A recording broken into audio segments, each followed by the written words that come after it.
everyone. The speaker for our next session is Rene-Jean. He's a visionary AI leader with a decade of experience in driving AI and machine learning innovation that transform businesses. Expert in delivering strategic machine learning roadmaps, leading high-performance team, and delivering impactful AI-driven solution. Let's welcome Rene to the stage, everyone. Okay, thanks, everyone. So I think this talk I pitched to last year at the end of this last year's session, and from 1 year to today, presenting that talk, there's been a lot of changes and iterations to these slides, and really happy to be able to present those. So a little bit about me. So I graduated from an applied mathematics degree in Paris and then business school. So I'm not really from an engineering background, but my first experience was as a data scientist in investment banking, and this is really where I saw the power of software engineering and actually unlocking the potential of AI. And so it was very limited, at least in terms of the technologies that you could use in an investment bank because of regulation. So I stayed a little bit and learned, but decided to explore a bit the area in a startup world where there was less restrictions on the tools that you could use. And I think this was really, for me, the first time where Kubernetes came into play. I've been a data scientist in various companies, and then started as a manager, as a head of data engineering, and then now as a director of machine learning at Onclusive.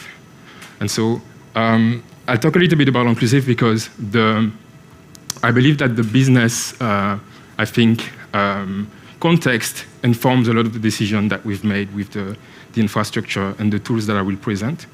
So Onclusive is a media monitoring company. Really what that means is that we manage a very large database of news analytics. So news is ingested from a lot of different sources, blogs, legacy media, like Le Monde in France, or let's say New York Times in the US. And all of that information needs to be classified, organized, so that it can be useful for our clients to derive insights. And so this is a very ambitious project that started around 2 years ago. So Onclusive is the result of merger of 5 companies. And so our investor, STG, had the idea of basically building a powerhouse in the domain of media analytics. And so our vision is to build the world's most trusted media intelligence partner. And I think what's interesting about this is that the scale is going to be the main challenge for machine learning team. As you know, models are really difficult to manage on their own. So when you add to that billions and billions of predictions per month, that can be very tricky. And so for my team, the most important thing to think about first is unit economics, because when you're talking about scales, if you start with the wrong foundation, it can become very tricky to manage the cost. So thinking about your units and optimizing your units before you scale is a good way to think about the problem. And so this is a bit of a simple formula that I like to keep in mind whenever I'm thinking about the cost of my infrastructure. Basically deriving the total cost of your servers into components that are going to be useful to analyze what are going to be the factors that impact the cost. So on the left-hand side, I have the prediction cost per second. And for me, this is important because whenever you look at the pricing from any cloud provider, there's going to be a time component that you cannot forget about, right? The time component is super important. Whether your server runs all the time or you're running batches, it's going to be important to take into account how long your servers are running from. And so I take total prediction time as the overall accumulated running time of your instances. So if you have multiple instances, that total prediction time gets added as the individual instances running, right? And so I keep this formula in mind, and I think during the talk, I'll mention some of those components. So I'll come back to these slides a few times. And so let's focus first about the unitary prediction latency. Some of the main factors that I've identified. So the first one is the accelerator.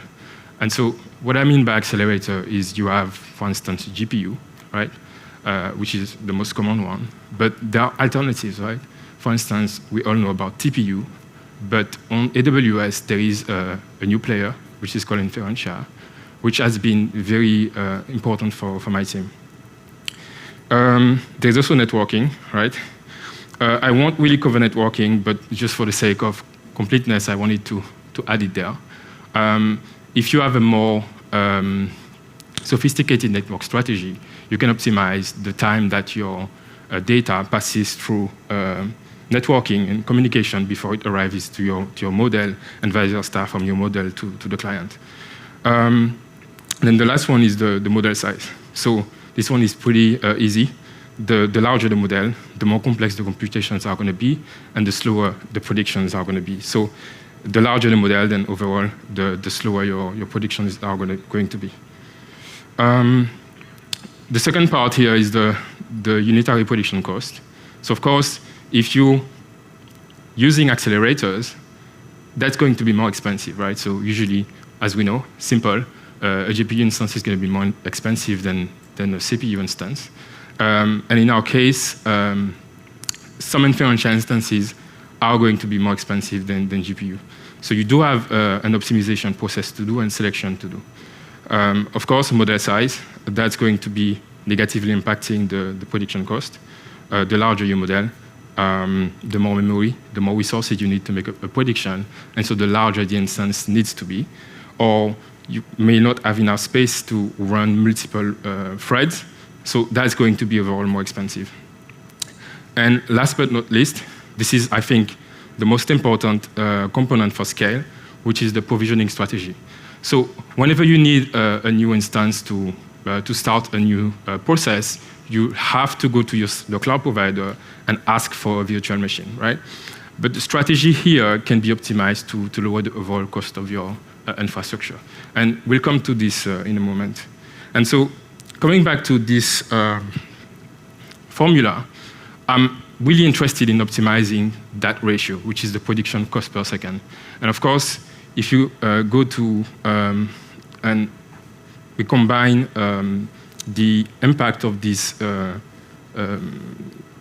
these factors, then we have this last graph, which is it's unclear whether or not a choice of a more sophisticated accelerator is going to optimize or reduce your total prediction cost. So this is something that's going to be on a case-by-case basis, and of course, I'll go over it. The model size, so the larger the model, of course, the more expensive your prediction cost is going to be. And then provisioning strategy, if you manage to leverage an optimized provisioning strategy, you can reduce your total prediction cost. And then networking, as I mentioned, I won't cover, but just for the sake of completeness, I wanted to have it here. So I guess let's start with the model size. As we all know, models have become larger and larger. We're talking about LLMs.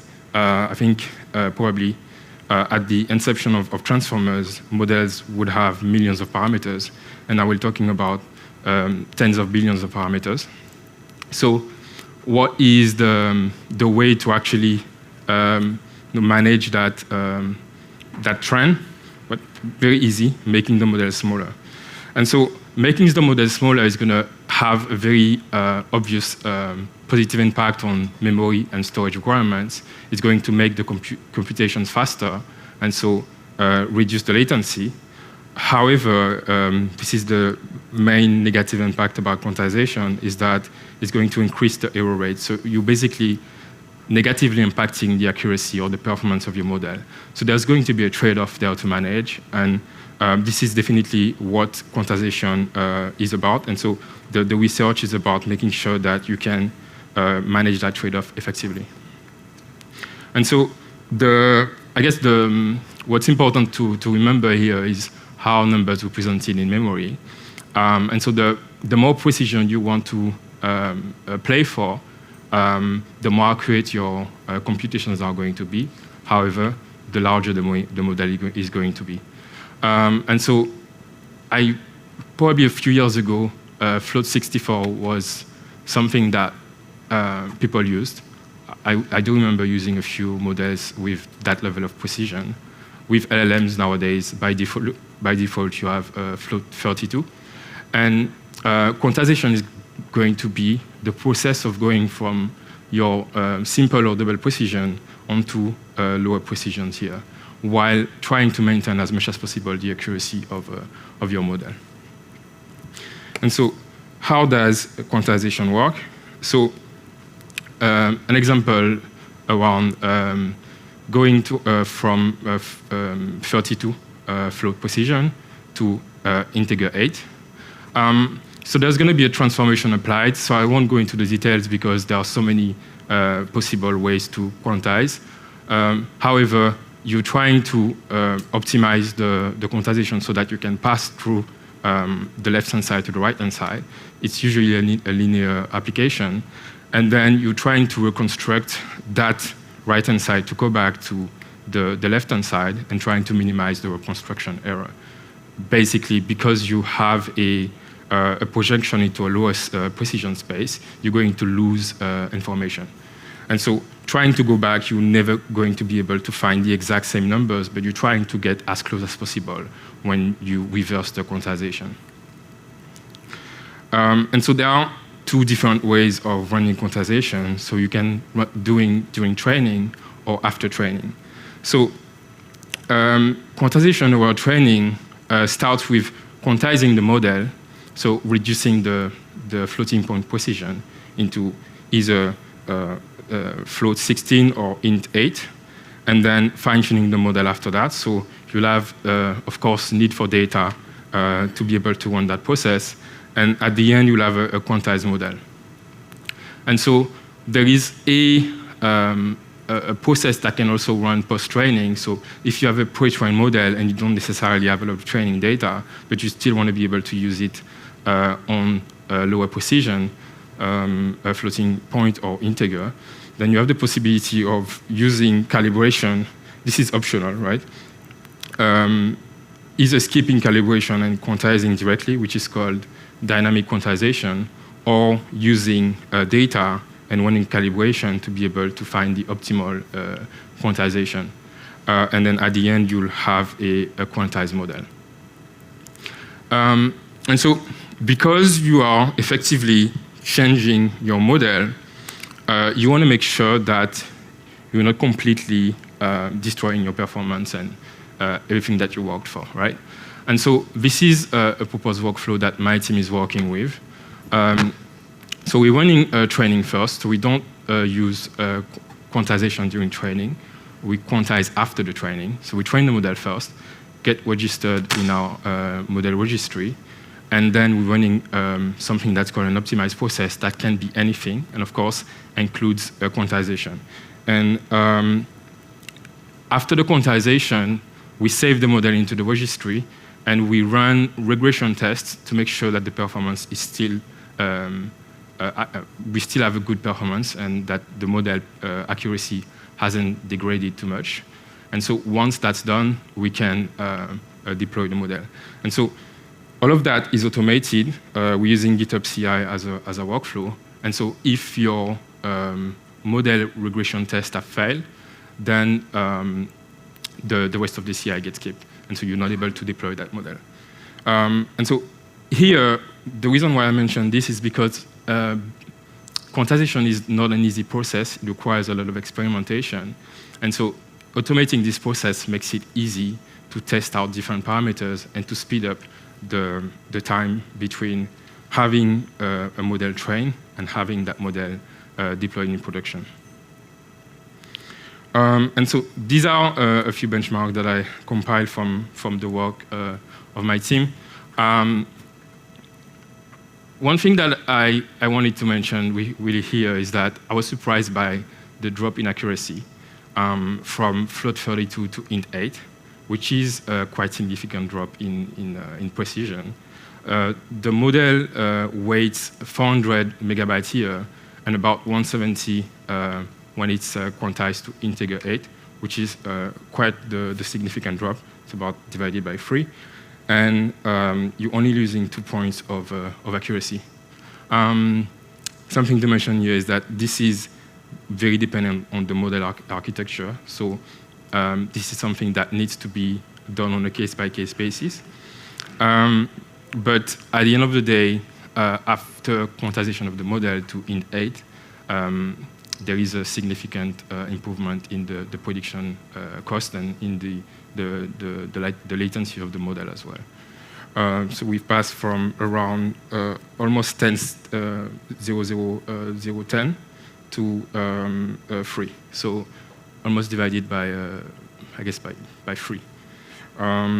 So this is quite interesting for us, and being able to run this process on every new model that we have allows already to, just from simply running the model on CPU to improve the performance. So this is almost free. And I think things to look out for here is that quantization is really dependent on the model that you have. So that's going to be something in terms of the performance. So in our case, we only have a 2% drop in the accuracy. That's not something that's going to be always the case. So it has to be tested on every single new model. Finding the right quantization parameters requires some optimization, and it's not easy to calibrate, especially if it's done during training. And this is one of the reasons that my team has still cleared of quantization during training. And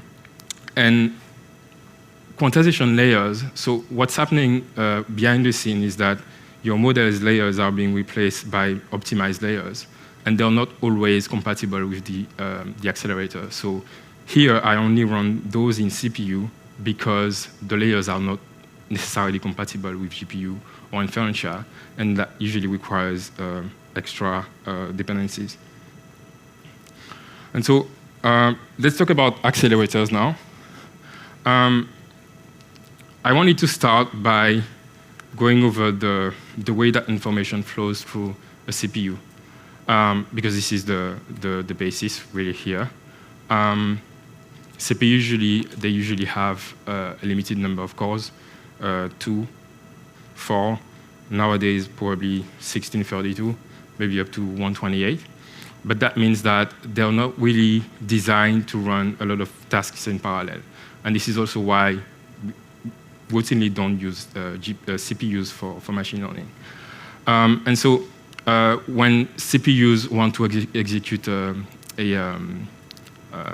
any task, the information has to flow from the DRAM to the core. And so it can get, stored into any of the caches so that if that information needs to be fetched again, that it can be done effectively and not be taken from the DRAM, right? And now the reason why we went to GPUs is that neural networks run a lot of matrix multiplications behind the scene. And as we know, those can be parallelized pretty easily. GPUs usually have thousands of cores. They are much simpler, so they're not optimized like CPUs, so they can't really run very complex tasks, but they can run efficiently in parallel a lot of simple applications. Of course, matrix multiplication can be parallelized, and that's what makes GPUs very good for machine learning, especially deep learning. The main drawback here is that the model needs to be copied from the storage onto the GPU. That takes a lot of time. That takes a lot of memory. And since you're parallelizing tasks across cores, those cores cannot really communicate. And of course, there is a lot of work being done by NVIDIA in particular to improve this. But as far as I know, this is not a process that's very effective. And so what's happening is that the results computation from the cores are being stored to the L1 cache here. And that takes, again, a lot of memory. So this is the main drawback with GPUs, is that at scale, there is a significant amount of time that is spent communicating information from memories to the core and to the core and memories. And this is where Inferentia comes in. So this is a chip that has been developed by AWS. And the main motivation is to reduce that in-memory or the transfer of data between the core and the memory, which is the main drawback from GPUs. And so I like this. I like the process that came about to make those chips a reality, because you're really starting from a very, I guess, concrete limitation from GPUs and trying to find ways, clever ways about it. And this is the result. I think this is the feat of engineering. You have a limited number of cores, so that would be just like a CPU, probably 4 to 16 cores. But every single core has optimized engines. So every core has an SRAM, which allows to store results effectively. So there is no need to actually go outside of the core to get cached results. They're available directly within the core. And the core also has engines that are optimized for fast computation. So a Scala engine, very simple. It's able to run Scala application quite effectively. A vector engine, which knows how to parallelize vector transformation, so linear applications from a neural network outputs, for instance. And tensor engines, which are used for CNNs, for instance, so any application from CNNs. And so the fact that all of these engines are quite optimized allows the model to be copied directly onto specific cores. So at the startup of the instance, when you load your model, it's going to be directly loaded into memory, and it's going to be available for every new prediction. If your model is too large to fit within one core, it is optimized to be able to break down the model and distribute it across all of the cores. So this is an example with 4 cores. Some instances have 16 and plus cores, which allows to store very large models. And the thing that I haven't talked about, which is the neuron link. The neuron link is a way for the cores to communicate between each other in an effective manner. So if any results need to be communicated from one core to another, instead of that being copied to memory, just like a GPU, for instance, the neuron link is a very fast connection between the cores, which makes the need for storing results on memory lower. So ultimately, Inferentia 1 is more effective in terms of resource utilization compared to GPU, and you usually get a 10x speed up versus GPU. And recently, AWS has released Inferentia 2, which is essentially Inferentia 1 on steroid. So the principle is very much the same. There are a few additions. The first one is the neuron link that has been sped up, which is much faster than the V1. The SDRAM has been optimized, and there is also a new engine that has been added for computation. So my team mainly use models that require vector and tensor engine. So this one is not one that we've used yet. And so these are the benchmarks from using Inferentia versus GPU. So I've used BERT as an example. Every single model that gets compiled into something that can be run on neuron architecture is quantized to float 16. And so comparing that performance versus GPU, we're having a clear winner here is that Inferentia 1 and Inferentia 2 are much more cost-effective than GPU for the same model. So there is a little bit of an issue here is that we haven't really tried floating 16 or int 8 on GPU because of the limitation that I mentioned earlier about the dependencies. We are managing a large monorepo, so the dependencies are getting in the way, so we're still trying to find a way to integrate that into our system. But the speed up is significant enough to justify going onto Inferentia 1. And so this is the main server types that my team is using. So around 85% of our predictions are coming from inferential one. The things to look out for, as I mentioned earlier, is that the best accelerator is not always obvious. So that's going to require some experimentation. So what we do usually is that when we have a new model, we would compare the option before implementation, or we would run a few experiments to be sure which accelerator is going to be the best for this specific model. So inferential 2, as I mentioned earlier, there is no clear winner between inferential 1 and inferential 2. However, because inferential 2 is still new and the cost per instance is higher, we've preferred to stick with inferential 1. And the takeaway for us is that we'd rather use inferential 2 for larger models because the starting instance is also larger than the starting instance for inferential 1. The third thing is that auto-scaling mixed workloads is very challenging. So now that we have inferential 1 into the mix, that means that we have to manage CPU, we have to manage GPU, and we have to manage inferential.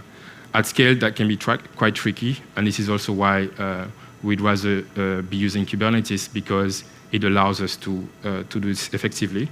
And I think 2 questions and the things that we want to look into next are going to be quantization on GPU, float 16 or integer 8. How effective is that going to be versus inferential? And also integer 8 on inferential. So far we've only used float 16, but given the speed up in terms of latency, but also the improvement in terms of cost, integer 8 may be an interesting option, of course, provided that the performance of the model doesn't drop too much. And so now that we have figured out the optimization of our unitary cost, which is the model size and the accelerator, the next bit is about auto-scaling. So setting up the foundation, which is that unitary cost, and auto-scaling is going to be the multiplier of that unitary cost. So why did we choose Kubernetes? First reason is because of scalability. So it's much easier to work at scale with Kubernetes than it is without it. At least this is what we've gathered. The resources are completely abstracted away, so you can actually manage your fleet via manifest file. It's declarative, so it's easy to understand what's actually being applied to your cluster and what's running in production. The second one is fault tolerance. This one is a huge one for us. Whenever your pod is killed for whatever reason, Kubernetes has a self-healing property and will restart the pod. And I think this one, I'll explain it a bit later why it is important for us, but this is what makes our infrastructure work the way it does. The resource abstraction, so this is very useful for running mixed workloads, because the way that we define our application is going to be via deployments. And so it's very simple to decide which workloads are we going to be using with toleration. And because the resources are abstracted away, we don't really have to make a lot of changes from one application to another to allow it to support a different accelerator. So let's say we wanted to move a model from GPU to inferential. Of course, there would be work to make the model compatible, but in terms of the manifest file, it would just be one change in the parameters to change the time and toleration to make it run on a different type of instance. Of course, it also is a great orchestration of containers. We're working exclusively with Docker, so all of our applications and our workloads are containerized. And so using Kubernetes allows us to orchestrate them very effectively. And of course, last but not least, we have a very vibrant community for Kubernetes. The project is about 10 years old, I believe, so it's pretty much mature at this point. I remember when I started my career, the advice was to avoid Kubernetes at all costs. And that's completely changed right now, especially when you're managing very large scale of predictions. And so, again, for us, it's a great opportunity to be able to deliver the models that we manage to our business in a cost-effective manner. Growing pains. So at Onclusive, we manage around 100 million of predictions per 24 hours. So that's the overall application.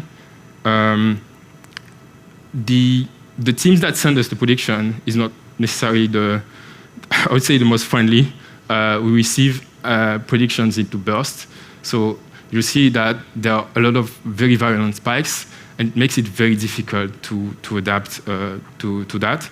And when we started the migration about 2 years ago, we started moving progressively the models to our new cluster, and then we experienced these birds, and we had to find a way to manage them effectively, to be able to scale up and down quite quickly. And so the initial setup of Kubernetes, which is cluster autoscaler plus HPA, has proven to be very limited and really prevented us to actually capture those spikes as effectively as possible. The other thing is that once you have a lot of different applications running, they can actually conflict with each other or fight with each other to get resources, and that becomes also an issue. And once you have multiple services, so we have around 13 different projects running on the cluster, the complexity of scaling up and down all of those at the same time can be overwhelming. So just going back over the Kubernetes scheduling, the way that it works is that you'll get new pods being added to your cluster, whatever reason that may be, and I'll go over where those come from. And so either those pods can be scheduled, so that means that if there is an instance or a node that is running that can receive those pods, the scheduler is going to decide and then allocate that to the pod, and your pod is going to be started up. If your pods cannot be scheduled, they become unschedulable, and that means that the cluster autoscaler is going to take over. So unschedulable means that your cluster doesn't have enough resources to run those new pods. So that means that you need to add extra compute to your cluster.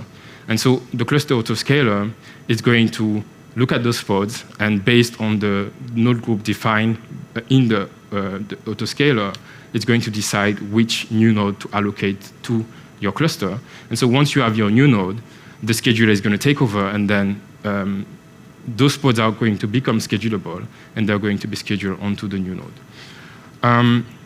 So the cluster autoscaler is the default solution in Kubernetes, but it has some issues.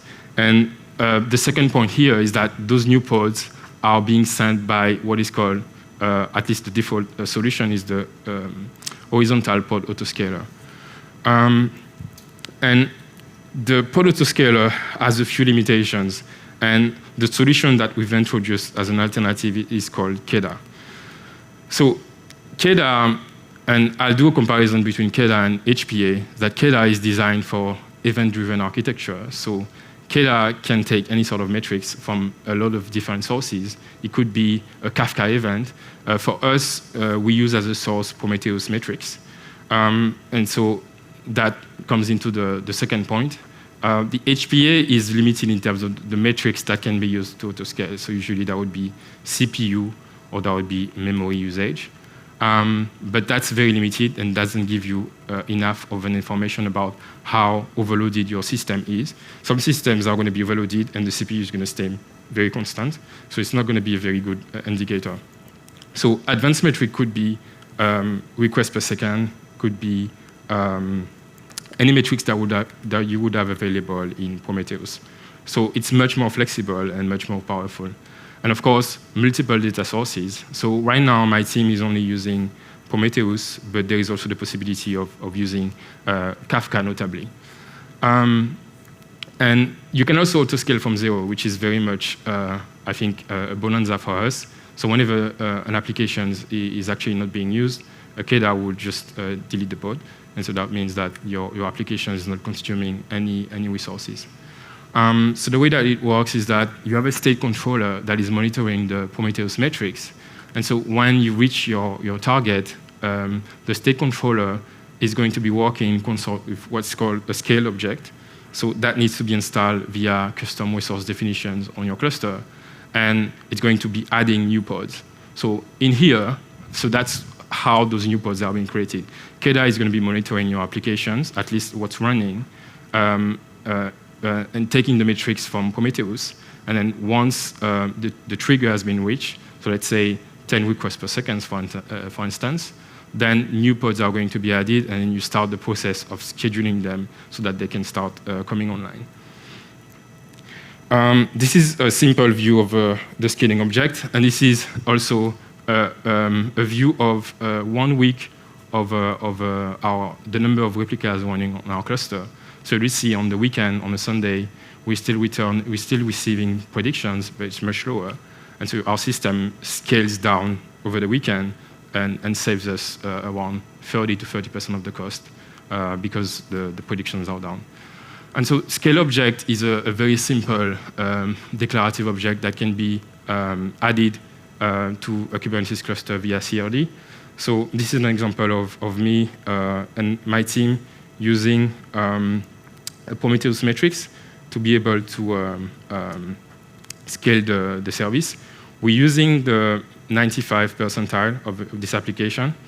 Other thing to mention here is that KEDA has a fallback mechanism. So that means that if your Prometheus system comes down, you'll have a default number of replicas to be created. So here we have 1 replica, so at least whenever there is no data from Prometheus, KEDA knows how to do.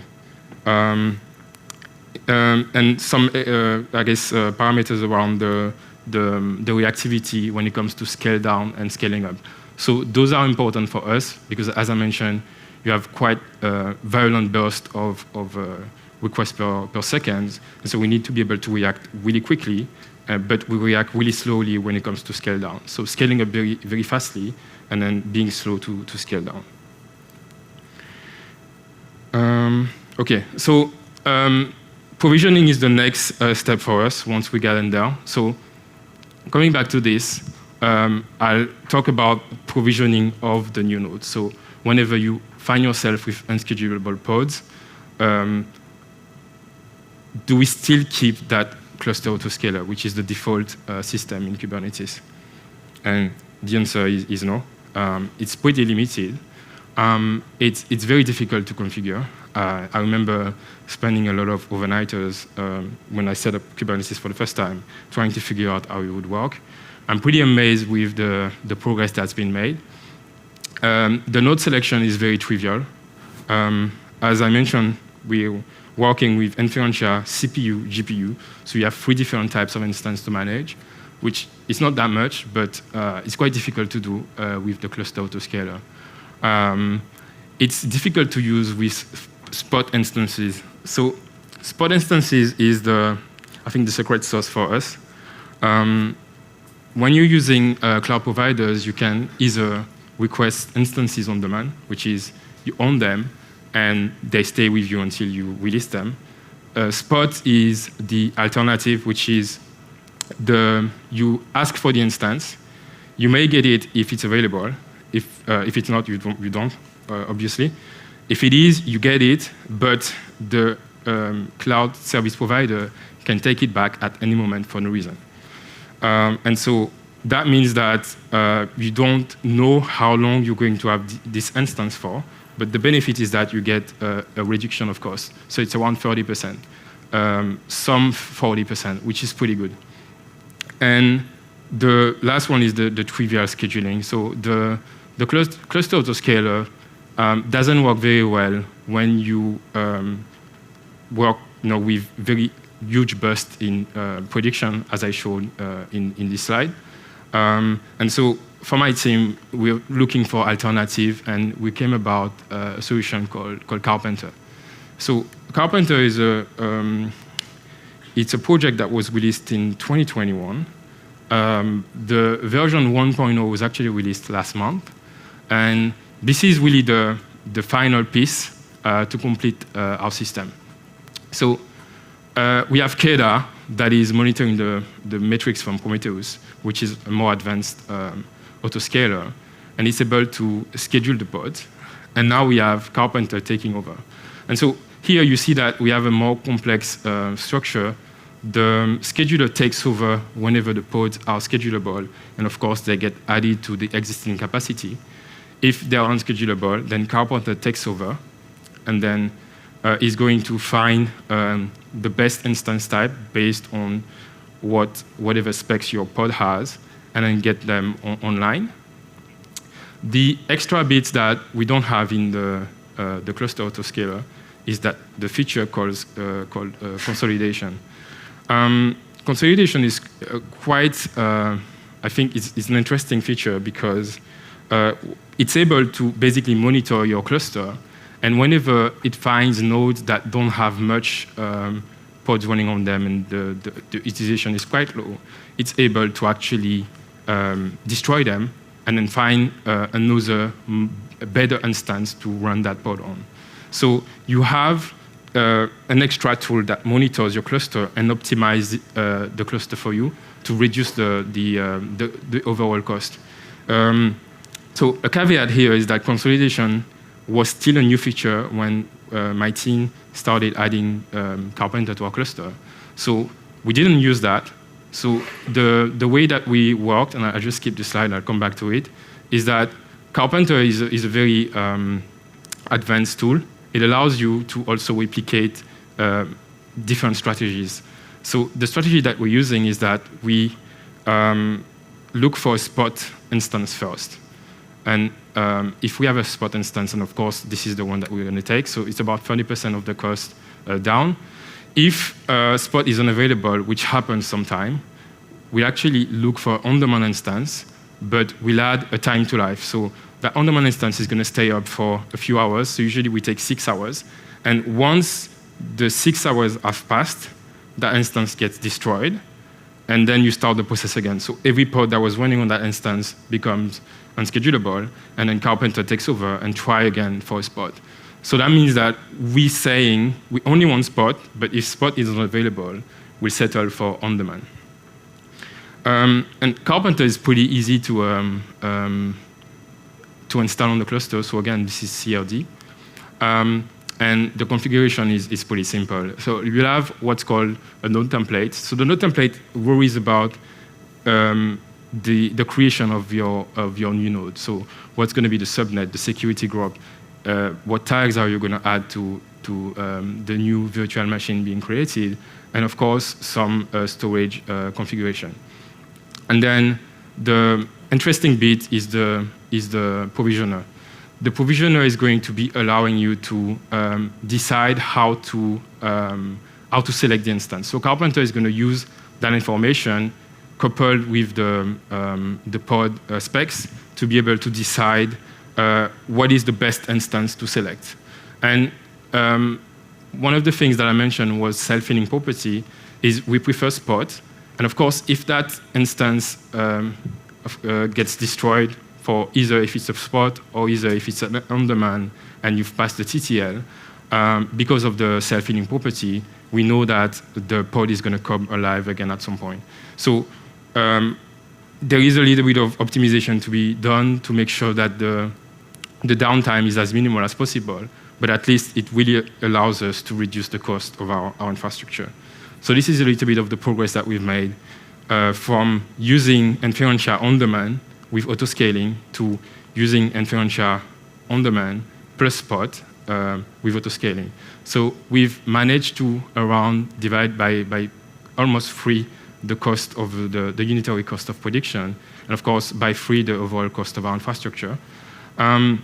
The things to look out for here is that spot prices fluctuate. So this is something that we've learned hard way recently. The spot cost has started to increase on some of the main instances that we use. So we've seen quite the increase in cost, and that's something to take into account when you design your optimization or provisioning strategy. there is a possibility to set up a specific cost of your spot instance in Carpenter so that you don't provision an instance if the spot price is too high. At the end of the day, uptime is the priority, so we're going to take the extra cost, especially because we still save some money. Next thing is Carpenter 1 has been released recently. So the consolidation feature has been improved. And so I think my team and I are going to come back to that and test it out and see how effective it is. It's easier to configure, so I believe that it would be simpler to use consolidation and try to set up the optimization to come back to a setup like this one. A few last words. I think the most important thing, and I tell that to my team all the time, monitoring is super important. So looking at your graphics or your metrics, trying to understand and build an intuition about how your system behaves is super important. Experiment and iterate.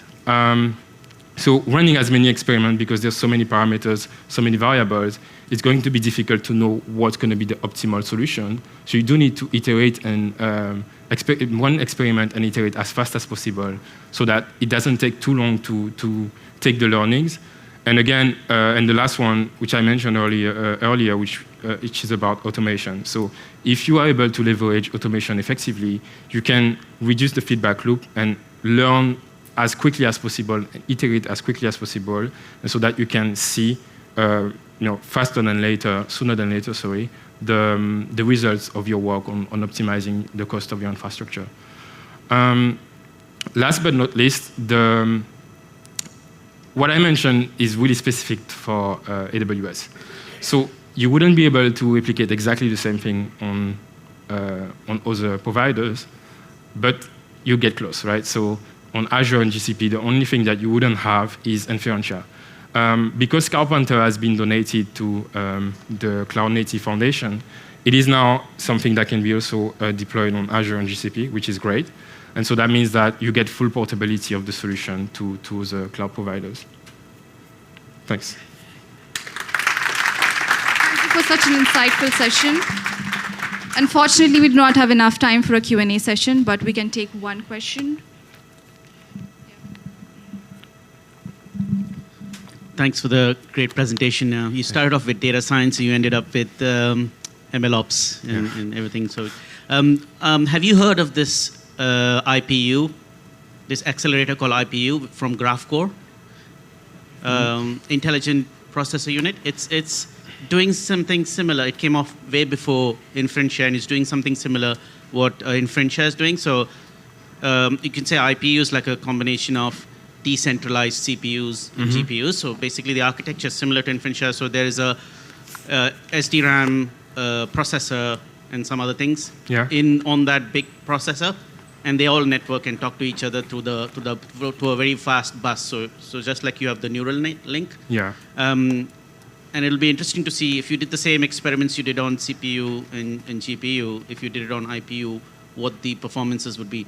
And they are far cheaper than NVIDIA's GPU. They haven't been very good at marketing their product, but have a look at GraphCore IPU. What's the company? Company is called GraphCore. GraphCore, okay. Yeah. Okay, I'll look it up. I don't know. I don't know about it. I don't know if I can ask another one. Yeah. You know where you said you lost 2% in accuracy? Did you guys try to reverse engineer and find out which types of data led to the 2% loss and maybe patch those kinds of data? Because usually, I'm not an expert in quantization, but the loss in data could be because you chopped off numbers that were passing the bits. And so because when you then reverse engineer and inferred for it, then you got an incorrect answer for it because your model doesn't have information for that. So did you, sometimes that can be a solution where you look for the data that's causing the error, and you reverse engineer and see what's the root data.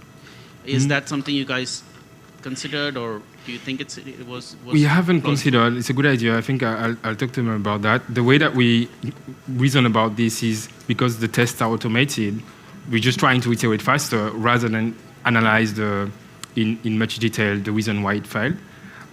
So yeah, it's definitely something that we haven't considered, and I think we'll look into that. Thanks. Thank you so much. If you have any more questions, you can reach out to Rene during the networking break. We now have a lunch break, and if you're looking for vegetarian, vegan options, head over to the lunch bar that's opposite the Code Node bar. And the beer kegs, kindly sponsored by Tridents, are now open, so please grab your free pint. Thank you so much.